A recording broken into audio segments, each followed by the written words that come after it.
All right, guys and gals, really didn't want to make this video because I got an IP complaint. And you watched my video a couple days ago. I was literally talking with Victor about how he got an IP complaint. He got it completely removed because of the fact that he bought the book on Amazon. And we all said, hey, this is the best way moving forward selling books on Amazon because, if you buy the book on Amazon, you have yourself an Amazon order ID and you can give that to Amazon and, it's all rainbows and butterflies. The IP complaint magically goes away. You're all good. And here I am. What, one video, two videos later, I got an IP complaint. My account's actually at risk of deactivation. And you're like, wow, Joji, you're supposed to be the role model in book selling. You're supposed to be the person that doesn't get their account shut down. And there it was a couple days ago saying, guys and gals, this is what you should be doing. Buying the book on Amazon. You have an Amazon already, you're fine. And then here I am. And I have an IP complaint that I can't get rid of because of the fact that I didn't buy the book on Amazon. So say what you want to say, Joji, you're hypocritical. You told us to do this. You didn't do it yourself. Oh, we hope your account gets shut down, whatever. But when it had happened, when I got that dreadful email, policy warning violation, in the back of my mind, I was like, all right, well, more than likely I'll be fine because the overwhelming majority of books that I buy on Amazon. And I have an Amazon order ID to back them up, so it's all good. But nope, it just so happens that this one particular book that I got this is actually a counterfeit claim on. A counterfeit without a test buy somehow. Somehow, yeah, this book, which represents a small percentage of my inventory, a book that I don't have an invoice for, is the one that I get this IP complaint on. And now it's going to impact my account health rating. Again, like I said, I'm at risk of deactivation. A little, I'll talk a little more about that later. And anyways, yeah, last day or two sucked. I even contemplated even telling you all about it because it's like, again, I'm supposed to be this person who's a role model for the Amazon FBA book selling sort of, YouTube community. And then here I am getting an IP complaint and I can't do anything about it. So you're all asking, Joji, well, where did you get the book from? Well, it was simple. I just decided to do some consignment for a friend. I had a friend that had some books they wanted to sell. They had a couple of textbooks. I said, hey, I'll sell them for you out of the goodness of my heart. Why not? Sure. Here's it. I'll sell the book for you. I'll give you the money for it. It's not like it makes a big deal to me. Like I don't necessarily need the money. It's just I'll help you out. I'll sell the book for you. And yeah, the thing that stings is it wasn't even like this book was a special book. It wasn't like it was a book that you put into, Books Run Counterfeit Checker and it says highly likely to be counterfeit. It's not even a book that sells a lot. It's a book that has sold maybe 4 or 5 times in the last year. I think right now it's priced at like $10, $15 at the lowest price. It's such a pathetic book. And the fact that I got an IP complaint on it, and the fact that, again, I have a very small percentage of books in my inventory that I did not buy on Amazon, but this is one of them, and this is the one that happening an IP complaint on. It's just kind of crazy. The world is, I don't know. It's just interesting. It's a way for me to be put in check really quick. So I've got that video on my YouTube channel about, again, how this is the best way, Amazon flips, and here I am again making a video on how, hey, I didn't buy this book on Amazon. I'm consigning it for someone. I don't have an invoice for it. And a little bit later on in the video, we'll dive in, look at the email that I was sent, look at the appeal process and what you would do if you did buy it on Amazon. But there are definitely some implications for this video. There are a lot of really amazing YouTube creators out there, like Katie Reeds, like, Mike the Used Book Guy. People who do, library sales and, do thrifting and get free book pickups. They make, those two YouTubers and, a lot of, there's other YouTubers out there. There's a lot of genuine, honest people that are finding books, not technically, quote, buy the book according to Amazon. And, but they're making an honest living. And, even me myself, like I've definitely sold books on Amazon that I didn't buy on Amazon that I don't have an Amazon order ID for, right? But the implication is that there is some level of risk when it comes to selling books on Amazon, especially when you're not getting them from a reputable distributor where you have an invoice or buying them on Amazon or even Amazon order ID. Because of the fact that if you do get called out, you have nothing to prove that you have the ability to sell it. If it's a counterfeit claim, you have nothing to prove that it's not counterfeit. If it's an IP complaint, you don't have proof that, you actually are able to sell the book, that you have authorization from the seller. And again, we'll dive into my screen here in a second, but the book that I got this counterfeit claim for, it says counterfeit without test buy. That means the brand literally said, "Hey, your book's the book you're selling is counterfeit. Well, we didn't look at it though, but we know that it's counterfeit. We didn't test buy it Amazon, but that doesn't matter." It basically said something like, "You know what? We're just going to do our due diligence," or actually, Amazon, "We want you to do your due diligence and make sure that this is not a counterfeit, regardless of us not ever even having purchased a book from them, or actually looked at the book." So again, the implication here is if you're going to continue selling books on Amazon and you're not going to be buying 100% of your inventory on Amazon, well, you're going to be taking some level of risk. And at the end of the day, pretty much every model on selling Amazon has risk because you get IP complaints, counterfeit claims. If you get too many of them, your account health rating falls too low, you become at risk of deactivation, which I am right now, and I'll talk more about that later. And potentially you can get kicked off, and that could be the livelihood.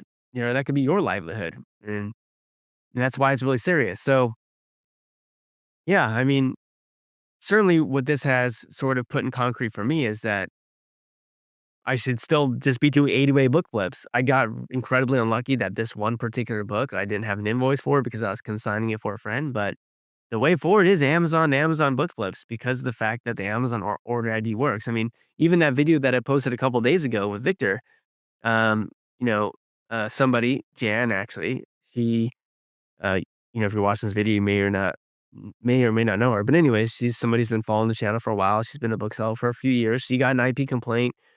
She bought the book on Amazon, just gave them her Amazon order ID, and everything was fine. Because again, Amazon, at the end of the day, their name is on the invoice that they give you for every book you purchase. And so, they're willing to accept that as a means of legitimacy, which is great. And that's why I always am now more confident than ever that of all the selling methods, the A2A model, specifically for books, is the most for sure thing as possible. There's no 100% guarantee in life for anything other than, I think they say, death and taxes, but this is as close as you can get because in every case that I've seen where someone has had an Amazon order ID because they bought on Amazon, in every single case that I've seen, they've been cleared, and that's as long as a couple assumptions are made that, their name and their business address match, on both sides and their selling account and the buying account and all that stuff, but yeah, that's my first big takeaway is that it is the way to go. Certainly, again, most people who sell books on Amazon don't get books that way, they get them out in the wild, and just understand that there's a level of risk associated with that, and that's fine. Yeah, everyone has their own risk reward analysis, and, at the end of the day, it's probably not a huge issue. I mean, most people are probably not getting shut down, like, as long as you're doing your due diligence and not, willfully putting in counterfeit books, and you are checking books to make sure they're not counterfeit, you probably will get an IP complaint here or there, but in the grand scheme of things, as long as you're doing decent volume, you're probably going to be okay. But at the end of the day, there's still that level of risk there. It is there. Um, so main point number 2 here, again, before we go into my screen, I'll show you all the other good stuff. Make sure you watch because I think it's pretty cool what you'll see here in a second. The second main takeaway is that probably shouldn't have all of your eggs in one basket. You probably shouldn't have all of, your net worth tied up in Amazon. I've been a proponent of this for a long time that I think Amazon is an unbelievable, you know, income generator, but not a wealth generator. And what I mean by that is I've always thought of Amazon as a great way to make money, but not as a way to accumulate wealth. When I think of accumulate wealth, I think of putting my money into an asset that I have complete and full control over, that it can continue to snowball and grow and grow and grow, but I have access to it. I have the ability to determine what I want to do with it at any point in time. I have 100% control, which is why I've never had more than 3, 4, 5% of my total net worth in Amazon inventory because I knew that Amazon at any point in time, they could just shut me down. Right? I mean, I get one IP complaint. If I get a couple more, who knows? I might be gone forever, guys. You might never see, I might fall off of YouTube. You might not even see my face again. You might not even, Books and Beyond, that's gone. I'm just joking. Yeah, I'll still stick around. I'll still help people out. But where am I going with this? I don't even know where I'm going with this. Yeah, going back to not all your eggs in one basket. At the end of the day, we're playing Amazon's sandbox. They're the god of their platform, if you will. They're the ones that can determine who stays and who goes. They think of us Amazon sellers as just flies that they can swat one away and 5 come back, so who cares anyways, right? At least that's what all the Facebook groups on all, Book Flipper Facebook group.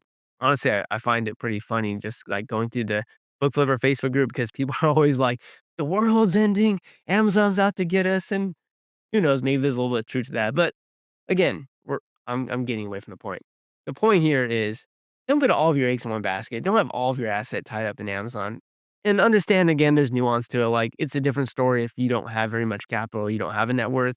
And I'm not here to talk down on anyone that doesn't have net worth. If I was, based upon where I'm at in my life right now with the assets that we generate, I would prefer to have the overwhelming majority of it not in Amazon. But certainly, if you're at the point in your life where you're just building capital or you don't have a lot of capital, then yeah, you should probably have all your eggs in Amazon so you can generate money and make money. And then eventually, as you start making more and more, you can diversify and put into other stuff. But yeah, that's the second takeaway that's been reaffirmed for me is that, hey, don't have all your money in just one thing in just Amazon because who knows what can happen here?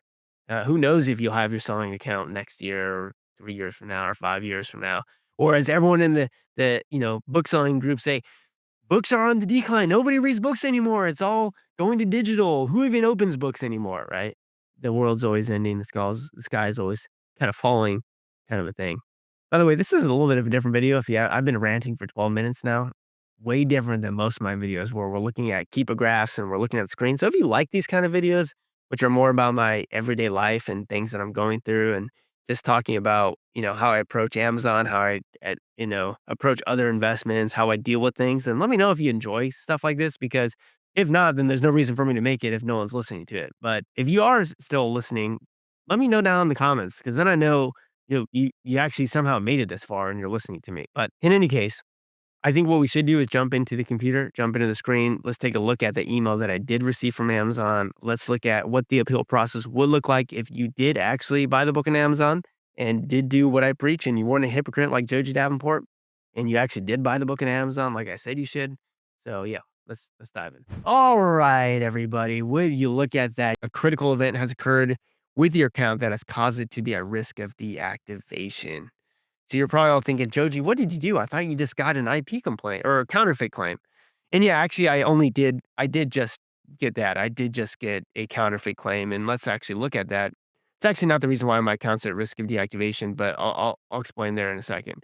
So if I go over here to my account health, my current rating is 244. It actually was at 252, but it went down by 8 points. Essentially, whenever you get a claim against your account, it goes down 8 points. And so the reason why that sucks is because if you have an account health rating above 250 and you maintain it for 6 months, then you get account health insurance, which means you can't just like willy nilly be shut down. You actually have a little bit more protection. And so that's kind of what I was aiming for. And you can see how sad this was, where I was right on track. I basically got up to 252 in October and I was there for a couple months and then boop, got knocked right back down, which is just really unfortunate. But you can see I did get a received intellectual property complaint. And you'll see here it says down below that the reason is counterfeit without a test buy. Hey, we didn't buy your book, but it's counterfeit. Think about how ridiculous that is. But at the end of the day, you have to prove that it's not. And what do they say? Guilty until proven innocent? Yeah, that's what they say, right? Guilty until proven innocent. So this happened December 6th, so a couple days ago. Again, I was not even thinking of making this video because I mean, you can on December 6th, I was just like, every day normally I'm happy-go-lucky, and then December 6th, I woke up and I was that day it wasn't fun, so I didn't want to make any video then. But this is the book, Bates Guide to Physical Examination. Here's the ASIN. The account health rating impact is high. Let's go to Keepa and let's see the book that got us this counterfeit claim. Let's see how amazing. Let's see how much money we are pumping off it. Let's see how much money we are making from Amazon off this one book. Well, there it is. There it is. 4 sales rank drops in the last year, priced at $3, $5, and then boom, everyone went off the listing. So everyone got the same message. over the last 2,100 days. Okay, yeah, maybe this is why I probably sent it in because I had seen previous data that, hey, it could sell in the 30s. And so again, I was being very nice to my friend, just wanted to help him out. And unfortunately, it bit me in the butt. But yeah, not a special book by any means. You put this in the books run counterfeit checker, it comes back unlikely. And yeah, just really sucks. But anyways, here's what you do. Under next steps, you click submit appeal and you have the option to appeal it, which is something you would do if you did buy it on Amazon. Now, actually, let me show you the email that I got real quick. So here is actually the email. Notice policy warning. We removed some of your listings because we received a report from a rights owner that they may infringe on their trademark. Yada, yada, yada. How do I reactivate my listing? So it gives you the things that you could do. Let's go to the juicy part. And the juicy part here is, hi team, seller is selling different product instead of what reflecting an Amazon detail page as they are not authorized by. So somehow they didn't buy the book. They didn't know what I was selling, but somehow it's different than what's on the listing. Again, I don't know how that makes any sense at all. We are the brand owner and are not selling a product to any of these companies, so they might be selling counterfeit products. Kindly do the needful immediately as our authorized resellers are losing business to fraudulent activities. They basically said, hey, we suspect, we think something could be going on here because this person's not an authorized seller. So, hey, just slap them with a counterfeit claim, make them prove to us that they're not. And again, it's up to debate whether or not, that's fair. I mean, I guess it's fair. I mean, at the end of the day, we're just reselling products, but the implications is that this could happen for any book. It's not like this was some special book that sells all the time that makes a bunch of money that everyone's selling copies of. This is literally a book that this company is wasting time literally going after somebody selling this book. It's literally a worthless book that doesn't even sell and makes hardly any money. But regardless of who's in the right or who's in the wrong, obviously I'm in the wrong, right? But regardless of any of that, again, going back to that risk reward analysis, just understand if you're finding books in the wild that you're likely going to get an IP complaint or a counterfeit claim at some point. It's just a matter of how many that you get in a specific time sequence that will determine whether or not you become deactivated or not. But let's go back to Amazon here and let's actually address what you do. So you can either understand the policy and acknowledge the violation, which I'm not going to do because I know this book isn't counterfeit. I inspected it, looked good to me. No reason to believe that the book was counterfeit. And so I'm not going to say that because it's not counterfeit and saying that it is. But if I choose that, I'm saying that I acknowledge that it is, but it isn't. So I'm not going to say that. Now, again, if you did buy the book on Amazon, you would say, I understand the policy and have evidence or documentation to submit for review to confirm my compliance. And you'd select the option that describes this, which is we would say that we are a reseller and select the evidence you have to demonstrate the authenticity of the products listed. So you would just say that you have an invoice or order ID that demonstrates historical dropship practices. So there you have it, everybody. Amazon order ID. That's all. You put the Amazon order ID in, you put submit, and then magically in who knows 4 or 5 hours a day, it's all rainbows and butterflies and unicorns and everything's all good. And that's why if you bought the book on Amazon, that's the way to go. So simply, let's go to Amazon. So we're over here on Amazon, this book that I just bought for $7.16. Imagine that this were the book that got that claim on. I would simply just take this Amazon order ID, take that, come over here, copy it, paste, submit. I'm done. I'm good to go. But again, unfortunately for me, this was one of the few books that I don't have an Amazon order ID for. And so now, unfortunately, this has to sit on my account. So you're all thinking, okay, Joji, a risk of deactivation for just one book? Well, it actually is not that I'm at risk of deactivation for that reason. Actually, what needs to happen is my account health rating would have had to probably, I think, drop below, maybe even well below 200. I don't know the exact amount, but you need a number of days. You might need 3 or 4 in succession. If you have, like, 3 or 4 within a 6-month period, I think at that point, you would probably be at risk of deactivation. And the first time when you get a claim, I think it's 8 points down, but every claim you get after that, I think if you currently have one that's already there, it just becomes increasingly higher and higher points each time you get one. So I'm thinking, like, maybe you can get 3 within a 6-month period and be okay. And what's something that's important to know is after 6 months, they do fall off, which is great. And so this will fall off 6 months from now. The question just is, am I going to get a couple more in the next 6 months, which is going to then cause me to be at risk of deactivation? So why is my account at risk of deactivation right now? Well, I was having to play around with my address settings because, again, I don't share a lot of details about my personal life because I just assume most people wouldn't care. But if you do care, let me know and maybe I'll make more content like this. But my wife and I, we recently closed on a home and we will be moving to that home, which I'm excited for because I'll have a new place to film videos. It'll be a different environment. It's gonna be more space for my son and our newborn on the way. And so there's a lot of life updates that are going on again that I could share if you are interested. But again, if you're not, let me know so then I don't waste anyone's time. But the point is, we will be moving in the near future. And so I was just curious, like, okay, well, where am I going to need to change my address? Because that's another kind of iffy thing about this transition is, well, if I change my address, all my Amazon order IDs will be from the old address. And how's that all going to work out if I get a claim? I don't know. It's just kind of some things I have to think through. So in any case, I went to edit my address. And in editing my address, I guess Amazon thought that I was changing my address. And so therefore, because I confirmed my address, now they need to send me a postcard in the mail to verify this is my address. So essentially I didn't do anything other than just reaffirm that I'm living where I'm living right now. But because of the fact that have not yet gotten that postcard and not put in that code in to verify I live here, I'm violating the Informed Consumers Act, which is like Amazon is supposed to report to all customers where all of their sellers are based out of and where they live. And so in any ways, the reason why my account is at risk of deactivation is because I haven't re-verified that.